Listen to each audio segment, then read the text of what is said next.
पवते भीषोदेति सूर्यः भीषास्मादग्निश्चेन्द्रश्च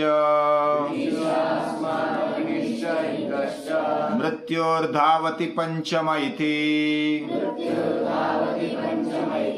मृत्योर्धावति पंचम इति।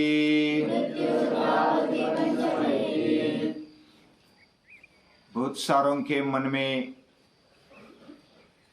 एक प्रश्न रहता है कि हमको किसने निर्माण किया, क्या मकसद है इस जीवन का। तो उत्तर दिया जाता है भगवान ने निर्माण किया, ईश्वर ने निर्माण किया। फिर लगभग सभी का प्रश्न होता है ईश्वर को किसने निर्माण किया, ईश्वर कौन है, क्या है, किधर है, कैसा दिखता है, किधर देखता है, वह क्या करता है, अगर है तो फिर दिखता क्यों नहीं, प्रत्यक्ष हमें समझ में क्यों नहीं आता है। ये अलग अलग प्रश्न हमारे मन में आते हैं। हमें बुद्धि दी है तो प्रश्न आना स्वाभाविक है, आने भी चाहिए, लेकिन उसका उत्तर ढूंढने के लिए प्रामाणिक प्रयास करने चाहिए और मन से, दिल से उस प्रश्न के पीछे लगना चाहिए। बहुत सारे महापुरुष ऐसे ही प्रश्न के पीछे लगे और उनको उत्तर मिलते गया। उनके ही मार्गदर्शन से हमें प्रश्न के उत्तर मिलते जाते हैं। हमारे मन में भी प्रश्न है, होने भी चाहिए, करना भी चाहिए। पुराने काल की एक कथा है। एक राजा था, बहुत ही ईश्वर को मानने वाला।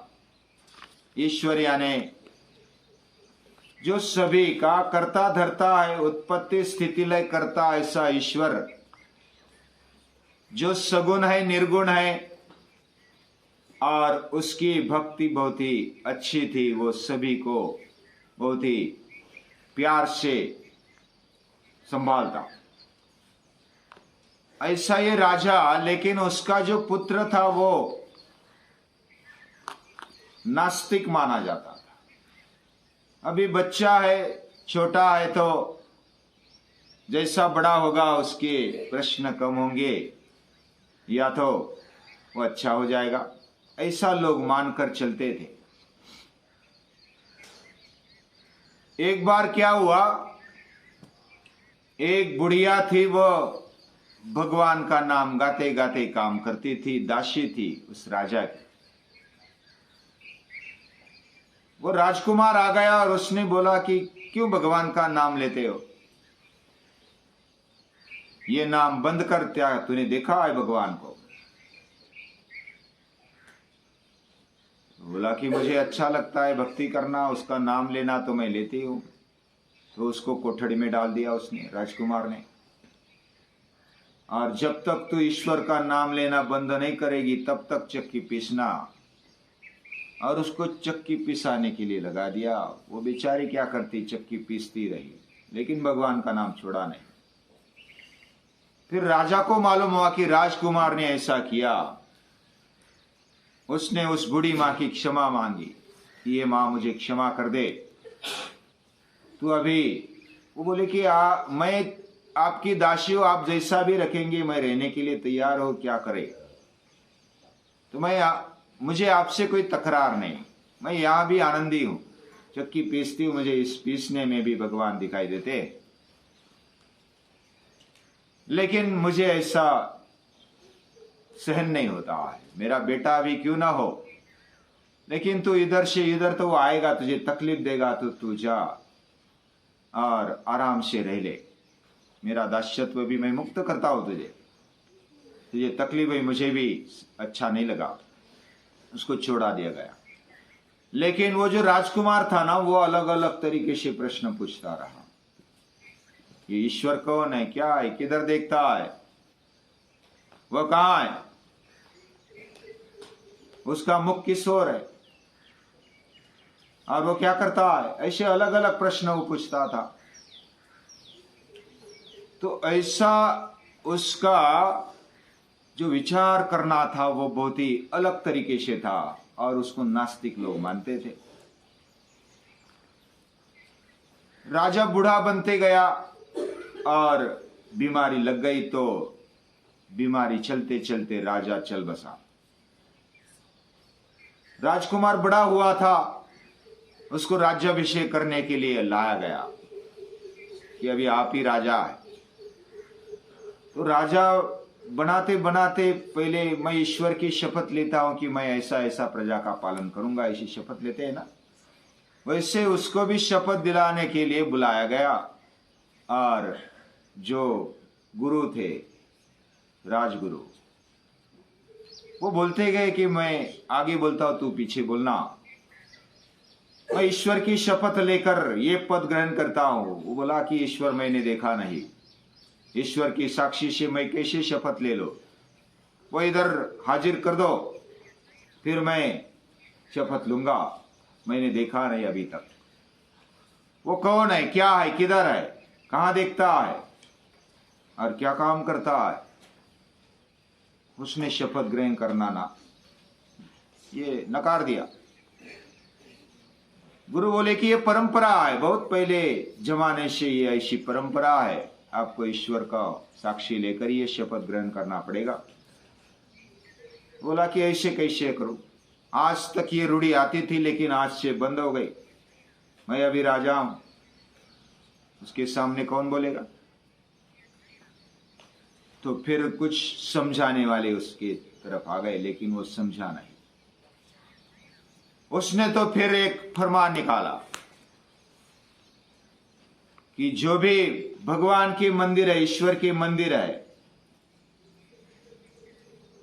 जब तक कोई मुझे सिद्ध नहीं कर देता, कुछ अवधि देता, मुझे प्रमाण चाहिए, ईश्वर है, वह कहां है वो बताना, वो क्या देखता है, वो क्या करता है, ये प्रमाण के साथ जब तक मुझे नहीं बताया जाता तब तक मैं रुकता हूं। लेकिन अगर ऐसा नहीं हुआ तो पूरे मंदिरों को मैं तोड़ दूंगा, एक भी मंदिर नहीं रखूंगा भगवान का, देव का, ईश्वर का। तो उसने ऐसा ऐलान कर दिया, बहुत सारे पूरे राज्य में हलचल मच गई। ये तो नास्तिक राजा मिल गया हमें, मंदिरों को तोड़ने जा रहा है। लेकिन सभी विद्वान इकट्ठा हो गया और एक एक समझाने लगे, ईश्वर हमारा करता धरता है, उत्पत्ति स्थिति ले करता है, वह इस सृष्टि का निमित्त कारण है, उपादान कारण है। ऐसे अलग अलग विद्वान आते, पंडित आते, होशियार लोग आते, उसको समझाते। बोलता कि प्रमाण दिखाओ, मुझे प्रमाण चाहिए, कोई भी बात प्रमाण के बिना मैं नहीं मानता। तो मुझे तो अंदाजा आता है लेकिन प्रमाण नहीं मिलता, तब तक मैं ऐसा नहीं करूंगा। ऐसे बहुत दिन चले गए। उसके बाद उसने 2 दिन की मोहलत रखी, अगर 2 दिन में मुझे प्रमाण सहित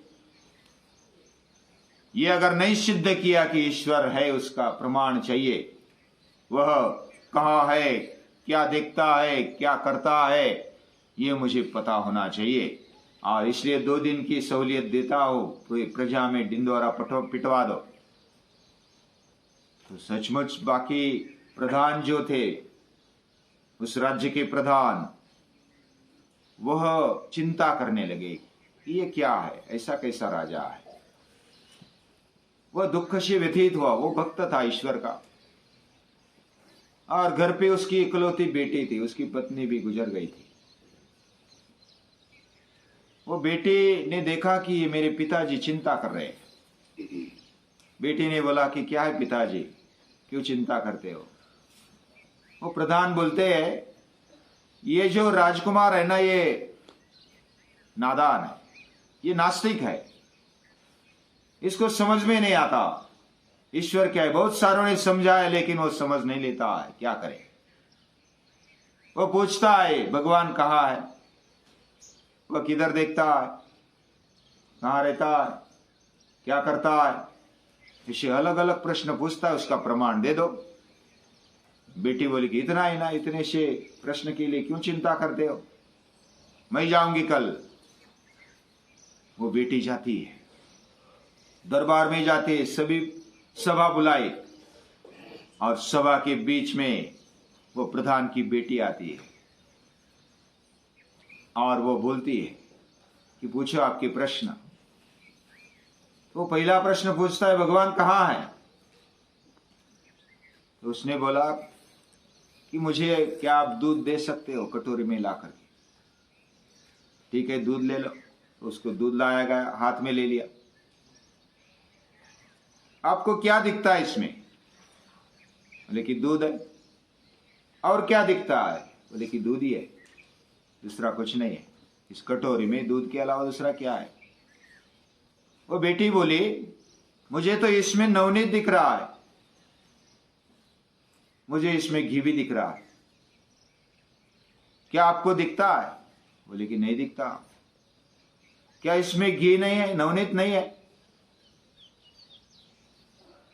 ऐसा कोई बोल सकता है कि इस दूध में नवनीत नहीं है? राजा तो थोड़ा चुप हो गया।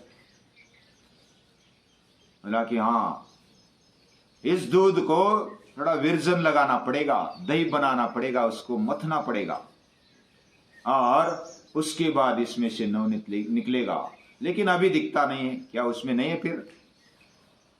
तो बस भगवान ऐसा ही है। वो कहाँ रहता है?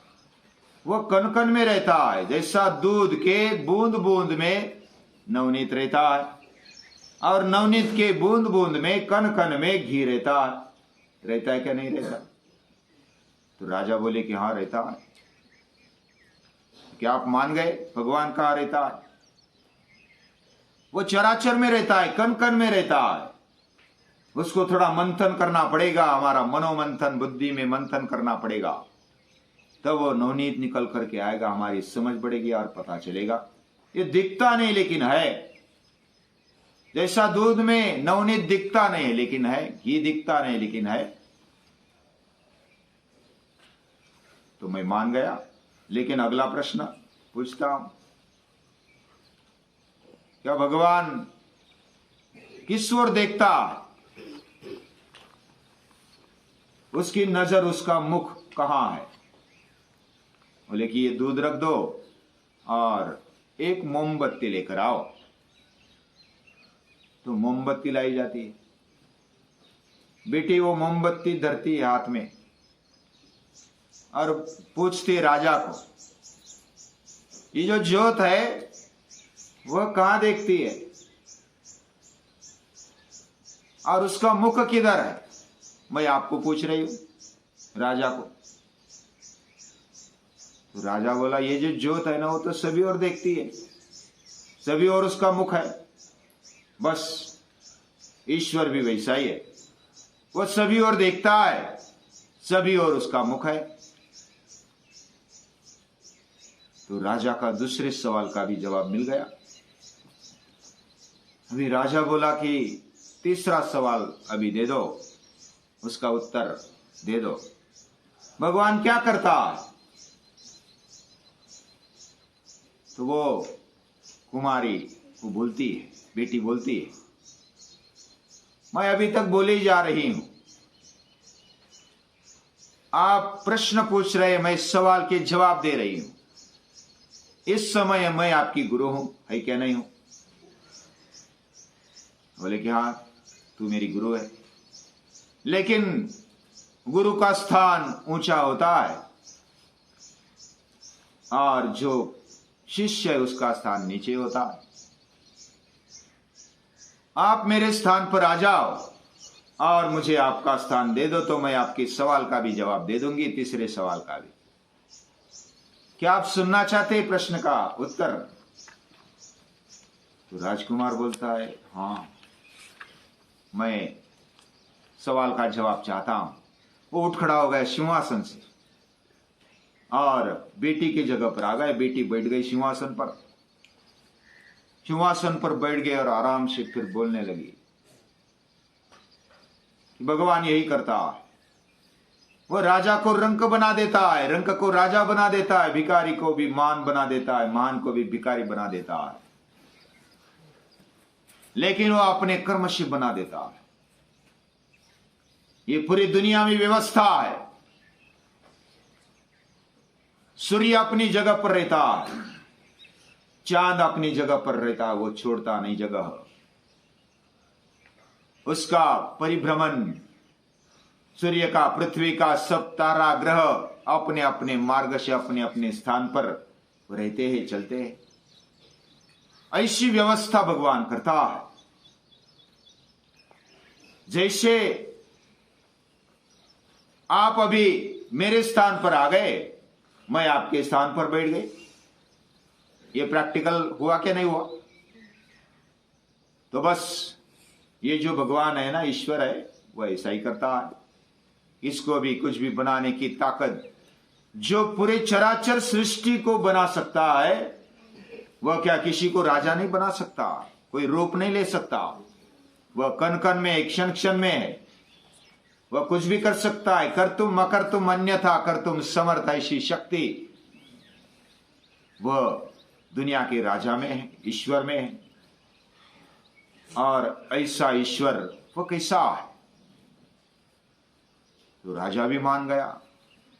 वह समझने लगा कि अरे वाह, इतने उदाहरण के साथ इस बेटे ने मुझे समझाया। उसने और समझाया। उसने अभ्यास किया था उपनिषदों का। भीषास्माद वातः पवते, जिसके डर से वायु बहता है। वायु कितना ताकतवर होता है, वह किसी से डरता नहीं। वायु से ही ताकत निर्माण होती है। हमारे शरीर में भी वायु से ताकत निर्माण होती है। तूफान आ जाता है तो पूरे घर के घर उड़ जाते, पृथ्वी भी उड़ जाएगी, इतनी ताकत हवा में होती है। ऐसी ताकत रखने वाले भी डर कर काम करते, जिसके डर से वो ईश्वर है, वही वो पुरुष है।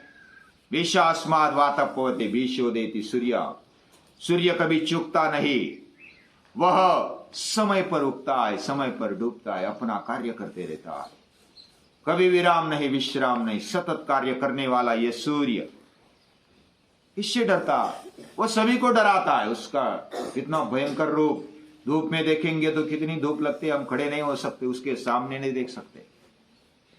इतनी भयंकरता होने के बावजूद भी वो डरता है। किससे डरता है? वो ईश्वर से डरता है। ईश्वर के डर के कारण वो काम करता है। उसको नियम लगा दिए गए, उस नियम से ही वो चलता।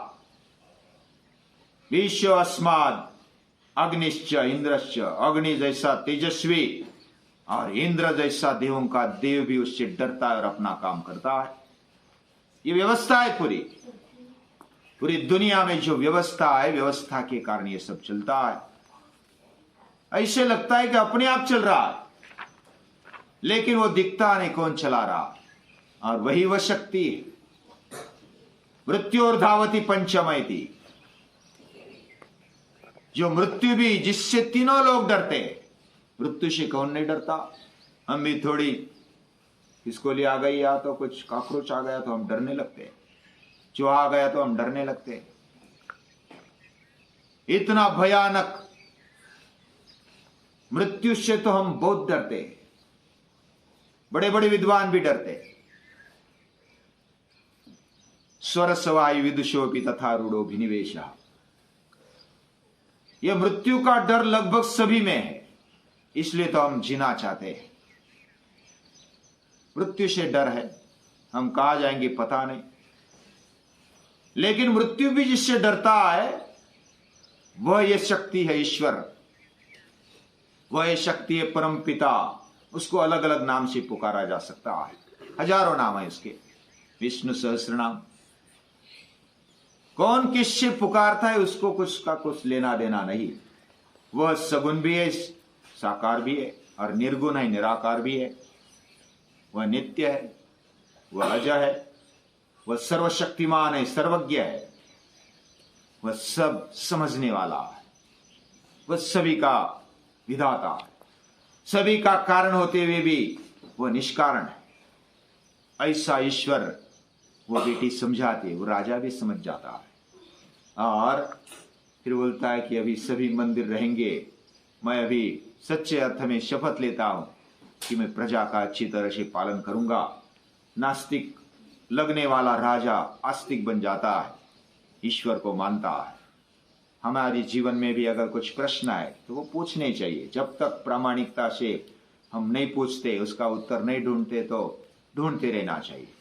ऐसे प्रश्न होने भी चाहिए और ऐसे प्रश्न का उत्तर भी हमारी बुद्धि से, हमारे भाव से ढूंढने चाहिए। कोई भी जो दिखता है वो दिखने वाला अलग होता है और न दिखने वाला भी कुछ होता है, उसको अदृष्ट बोला जाता है। ऐसी अदृष्ट शक्ति को प्रणाम है, नमस्कार।